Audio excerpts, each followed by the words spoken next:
Hi, my name is Sophie Stephenson, and I'm a Division I volleyball player. My transition from high school to college sports was kind of hard, and I left home 2 days after my high school graduation. And to immediately jump into training and working at such a high level with these really well-known athletes who are very accomplished in their own right, I felt like I almost didn't belong and that I didn't deserve to be there. I didn't want people to know that I felt that way because it's a pretty big stage we play on, and I just felt embarrassed saying that. And there was this point in the season where things weren't going our way, matches weren't turning out the way we wanted them to. It just seemed like things were against us.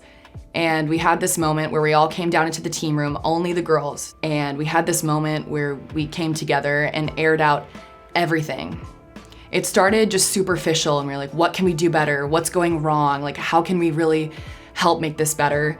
But we kept talking about it, and there was no action to follow it up.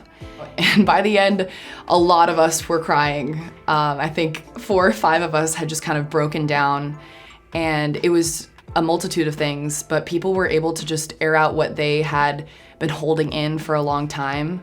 After I had said kind of what I'd been wanting to say this whole time, they looked at me and they told me, I've experienced the same thing, or I know, I understand, I know what you're going through, like, we're here for you. And that was the best thing they could do in that moment, because they can't help me change my whole mentality in one night, but they helped me see that they were there for me. After that meeting, while it was mainly talking of mental and self-talk, I felt like I played so much more freely.